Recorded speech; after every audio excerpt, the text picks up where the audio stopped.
नमस्ते, मी Ashwini सैसोम्य sister चॅनलमध्ये आपलं सर्वांचं खूप खूप स्वागत आहे. तर म्हटलं आज थोडंसं वेगळा ब्लॉग करूया. जसं की बघा थोडंसं माझं रुटीन तर अगदी साधं सोपं असं रुटीन आहे. जास्तीचं धावपळीचं दगदगीचं नाही आहे. तुम्ही धावपळ जरी कर म्हटलं तरी मला अजिबात धावपळ दगदग होणार नाही. तर सकाळचे 5:15 वाजले होते. तर 5:15 झाले आणि मी डायरेक्ट आधी आंघोळ करून घेतले बरं का. कारण की परत पोरींची गडबड उठते, परत माझी आंघोळ उशीर झाली का मग देवपूजेला उशीर होतं.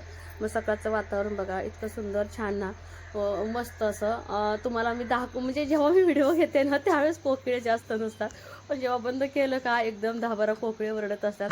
इतकं सुंदर वाटतं ना ते कानाला आवाज, एकदम नॅचरल नैसर्गिक आवाज सकाळचा. आणि इकडं बघा हे फिरायला चालले होते. तर यांचा दैनंदिन दिनक्रमच झालेला आहे. रस्सी हुडकायची लकीची आणि त्या लकीला शोधायचं. लकी काय करतो, समोर आमच्या एक रान आहे, त्या रानात जाऊन लपतो. तर परी पण उठली होती लवकर, तिची आंघोळ झाली होती म्हणून ती गेली बाबांच्या मागं कॅमेरा घेऊन.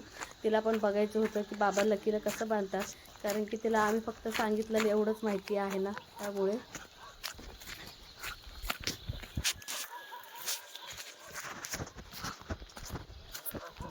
हां हां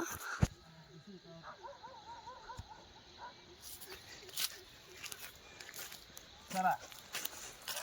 हाय लकी. हाय. चला. हाय. काय करता आपल्या आपल्या. चला आता बसायचं निवांत. ए शिंकायला काय झालंय?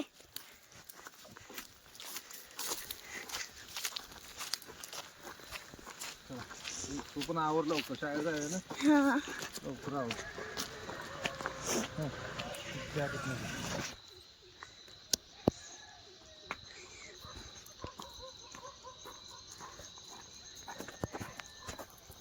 ओय लक्या.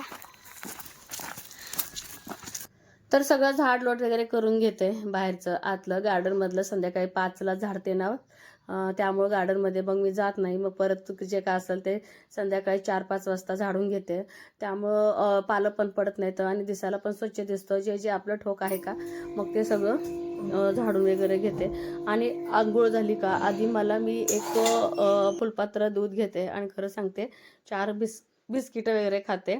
आणि काजू बदामाचं जर बोललं तर मी कसं करते, जेव्हा मला आठवण येईल ना त्यावेळेस फ्रीजमधलं एखादं 2 मग मी काढून घेत असते. आणि त्याच पातेल्यामध्ये ज्या पात्र्यात मी माझं दूध गरम केलं असते का त्याच पातेल्यामध्ये परत सईपरी आईला वगैरे सगळ्यांना चहा ठेवते. सकाळच तुम्हाला दिसत असेल आई सई परी सगळे मध्ये सगळे चालू आहे. कारण की लकी आई बाहेर गेल्या का ना, आईंना लकीना लगेच लाडाला येतो. चपाती भाकरी जे काय असेल तर त्याच्या भाषेत सांगतो. आणि आई पण लकीचा इतका लाड करतात ना, खूप लाड करतात. मी तर आईंना सारखी वरडत असते. दिवसभर आपण माणसाला कसं बोलतो का सेम आई काय करतोय, रुसला का फुगला का, आईचं दिवसभर चालू असते. तर पोरींना डब्याला आज का पोहे द्यावं बोलली तर त्यांना मी संध्याकाळीच विचारत असते. म्हणजे सकाळी मला अजिबात गडबड व्हायला नको. जे काय थोडंफार साहित्य असतं का ते साहित्य काढून घेते. म्हणजे मला पण दमायला नको, काय नको. तुम्हाला तर माहितीच आहे दररोजची माझी कंडिशनच झाले. आजचा दिवस गेला बाबा देवाच्या कृपेने चांगलं, पण उद्याचं पण चांगलं जावावं. तर दररोजच्या दररोज ना थोडं थोडं ना म्हणजे काहीतरी काय वेगळंच होत असतं, धाप दम भरणं. तर हे शेवगा तुम्हाला दाखवते. बरोबर 8-10 दिवस झाले अण्णाने दिलेले 60 शेवग्याची शेंग, एकही शेंग मी वेस्टेज न घालवता अगदी व्यवस्थित असं स्टोअर करून ठेवले. ते बघायला पण बघा तुम्ही, अगदी फ्रेश अशी शेवग्याची शेंग दिसते. स्वच्छ धुवून घेतलं शेवग्या शेंग, त्या तिखट मीठ हळद टमॅटो टाकून ना पाणी वगैरे काही घालायचं नाही आणि कुकरमधून उकडून घ्यायचं. खूप छान शिजते, गिर वगैरे होत नाही, काय नाही. काल आपल्या नेहमीच्या ताई पण कमेंट केलं होतं की अश्विनी बटाटे कुकरच्या वाफेवरती, जसं की बघा कुकरच्या डब्यावरती ठेवायचं. तुम्हाला माहीत नाही ताई, मी तर खूप जुगाड लावत असते, कुठून गॅस वाचेल आणि जास्तीत जास्त पदार्थ शिजवले जातील याची मी दक्षता घेत असते.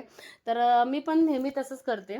जसं की कुकरमध्ये बघा एखाद्या वेळी डाळ भात असेल, बटाटा लावायचं असेल तर मी पण ना झाकणावरतीच असं ठेवत असते बटाटे वगैरे उकडायला, सोपं होऊन जातं. तर आता हे आपलं हा कुकर आहे का जास्तीचं म्हणजे एवढं काही बसत नाही, साहित्य 2 डब्याच्या वरती बसत नाही. जो काळावाला आणलाय ना त्यामुळं. आणि असे आपली चूल पेटलेली असते त्यामुळं काही वाटत नाही आणि पटकन शिजून होतं. जसं की काहीतरी शिजायला टाकलं आतमध्ये आपण कणिक वगैरे करत बसले तरी चालते. लागलंच बघा उलटं सुलटं काम झाले. देवपूजा वगैरे आवरल्यानंतर स्वयंपाकाच्या अगोदर कुकर लावायच्या अगोदर आधी फरशी पुसून घेतली, कारण की आता दुपारच्या पुरी असतात ना, पेप्सी खा हे खा, इतकं म्हणजे का माहिती मला माहीत नाही, पण इतकं डागाळलेलं असतात ना फरशी. म्हटलं आधी सकाळ सकाळ ते काम करावं. तर असं साईपर एका दिवसाआड पुसतात, पण मी काय करते त्यांना पुसायला द्यायच्या अगोदर आदल्या दिवशी मी घर स्वच्छ आधी पुसून घेते कानाकोपरा. शेवटी मुली ती मुलीच असतात बरं का. जसं आपण डीप क्लिनिंग करतो तसं ते एवढं करायला बघत नाहीत आणि ते आपल्याला पण कळतं का. त्यामुळं मी काय करते आधी स्वच्छता सगळे करून घेतले का मग मुलींना जरी फरशी पुसायला लावली तरी क्लीन होऊन जातं आणि त्यांच्या जीवाच्या मानाने खूप झालं म्हणते मी. जसे माझी प्रेग्नन्सी राहिले तसं साईपरला तसं बघायला गेलं तर खूप काम पडतं, आईंना पण पडतं. आई तर बोलतात की अश्विनी तू जर गेली असतं तर माझं काय झालं असतं. थोडं थोडं का होईना दोघे मिळून करतो होते काम.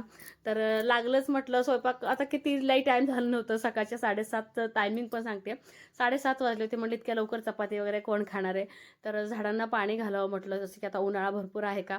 सकाळ सकाळ झाडांना गारवा धरून बसतं आणि पक्षी पण असतात का पाणी प्यायला वगैरे येतात. आम्ही छोटे छोटे मटके सुद्धा ना आता चिमण्यांना वगैरे भरून ठेवतो. तसंही आता शेळ्यांच्या जवळ पाणी असतं का नाही तिथे कावळे वगैरे जाऊन पाणी वगैरे पितात. आणि लगेच बोर वगैरे बंद केल्यानंतर ज्वारी आहे का मी दळायला टाकली. एक ते एक काम करत बसलं का मग दिवस होऊन जाईल आपल्याला. दिवसभर कामातच मग आपल्याला व्यस्त राहावं लागेल. तर लागलंच गिरणी पण काढून घेतलं. गिरणी आणि बोर ह्या दोन्ही गोष्टी मी एकत्र कधीच चालू करत नाही, कारण काय माहिती पण मी असं चालू करत नाही. तर एका बाजूला गॅस तर आपला चालूच आहे आणि लागलंच बाहेर बटाटे पण शिजायला टाकलेले होते. तर चपात्या पण करून घ्यावं म्हटलं. तर आताचा तुम्हाला टायमिंग सांगते 8:30 टायमिंग आहे. जसं मुलींची सकाळची शाळा चालू झाली आहे का लय झालं 9 सव्वा 9पर्यंत सगळी माझी कामं आवरतात. एक्स्ट्राची कामं असो किंवा दररोजची जी कामं असो ती सगळी कामं आवरतात. हळूहळू चालल्यात पण चाललेत कामं. चपात्या वगैरे बनवून घेतल्यानंतर लागलंच बघा घर तर सगळं क्लीन केलेलं होतं. म्हटलं बाहेर जाण्यापेक्षा आणि मी आता कसं जेव्हापासून प्रेग्नन्सी राहिले तेव्हापासून एडिटिंग रात्रीचं करत नाही. खूप दमायला आल्यासारखं मला होतं. झोप तर येत नाही पण मूड असं मला वाटत नाही की मी एडिटिंग करून वगैरे झोपावं.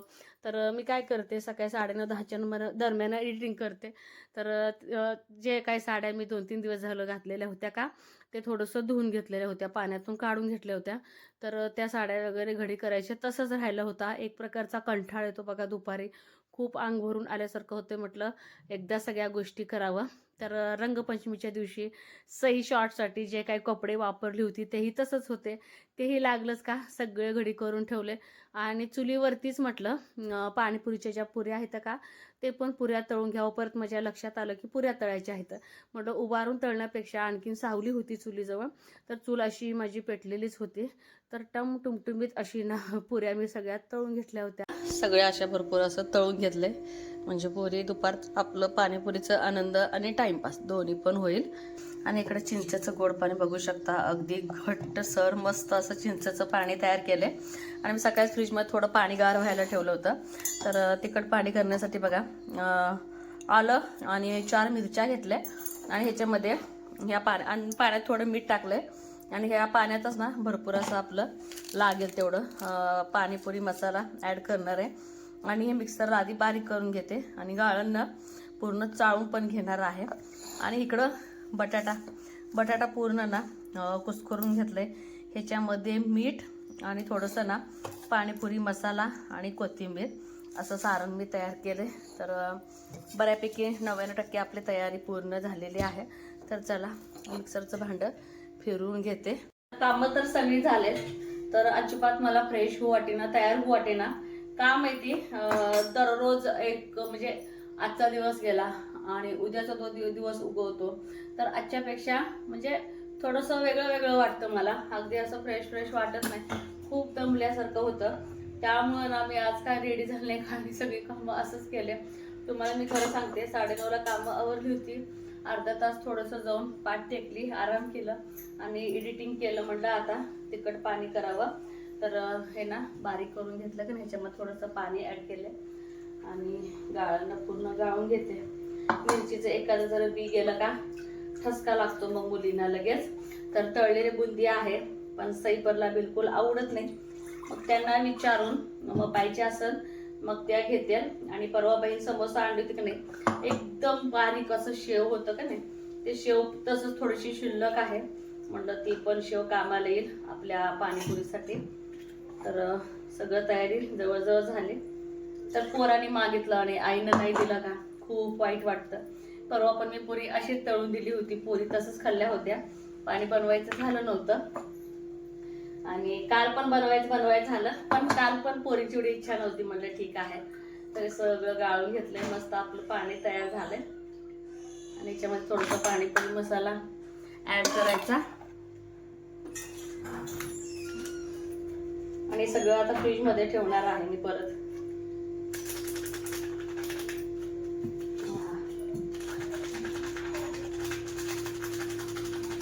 तर अंदाजानुसार आज परीचं शाळेत लक्ष नसणार आहे. आज मला बोललेली सकाळी आई काय पण कर, आज पाणीपुरी पाहिजे म्हणजे पाहिजेच. तर आपलं तिखट पाणी, गोड पाणी आणि बटाट्याचं सारण आणि पाणीपुरी जवळजवळ सगळंच तयारी झालेली. तर म्हटलं परत आता ब्लॉग न घेता अजून थोडं मी विश्रांती करणार आहे, कारण की मला दमायला पण खूप आलं आणि माझे पाय मी सुजले नाही म्हणून मी सगळ्यांना सांगत होते. पायाला पण सूज आले आणि का माहिती डाव्या हाताला पण थोडीफार सूज आणि मुंग्या, का माहिती खूप असं तुम्हाला दिसत असेल सूज. अक्षरशः सईच्या नाकाला वेण्याची जी पीळ असते ना, ते सुद्धा मला घालायला येत नव्हतं. म्हणून मी आज विंचरलेच नाही, हातात काही सुद्धा धरावं वाटत नाही. पण ज्या काही आपल्या जे बेसिक कामं आहेत महत्वाचे ते पटापट सगळं उरकून घेतलंय. आणि परत संध्याकाळी थोडी बिशी काढायला जायची आहे. बिशी काय इथंच काढायला जायचंय. तर म्हटलं संध्याकाळचं पाणीपुरीचं खाणं खाण्यापेक्षा दुपारचं पोरी उन्हाचं बाहेर पण कुठं जाणार नाही आणि आवडीचं काय तर असेल तर खातात आपलं पोट भरून. आधी जेवण करा, मी बोलणार आहे दोघींना. जेवण करून मग काय करायचंय करा, पाणीपुरी खा नाही तर काहीतरी करा. आणि पोटात इतकं आग पडल्यासारखं व्हायलं ना, त्यांना म्हणलं थोडंसं एखादी पेप्सी किंवा आईस्क्रीम येताना काहीतरी आणा. मी बोलले त्यांना थोडंसं बरं वाटतं. तरी पण ना जसं उन्हाळा लागलाय तसं दररोज पेप्स्या वगैरे असतात घरी. तर हे बघा मस्त आपलं पाणीपुरीचं सगळं तयार झालेलं आहे सारण. तर आता सगळं आहे असं सगळं पण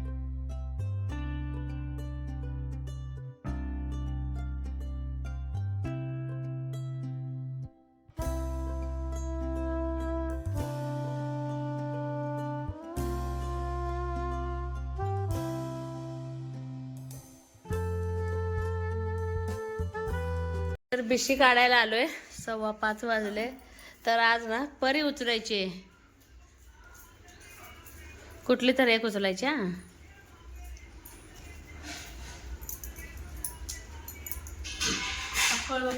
उचल बाई, माझच उचल.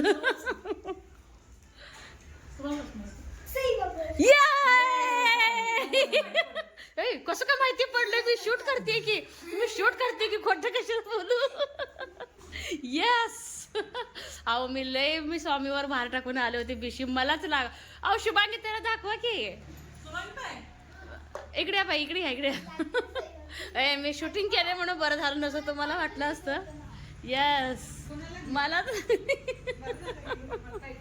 मला पाहिजे होती. आता गरज आहे बिशीची, गरज आहे. लागलेली बिशी म्हणून. पाठीमागे एक पान आहे बघ. असं का गेलं विचार, तिथं हा एक पान लागलेले बिशीचं नाव. साधी सोपी अशी आमची बिशी आहे. बरं झालं परीला अंड आज.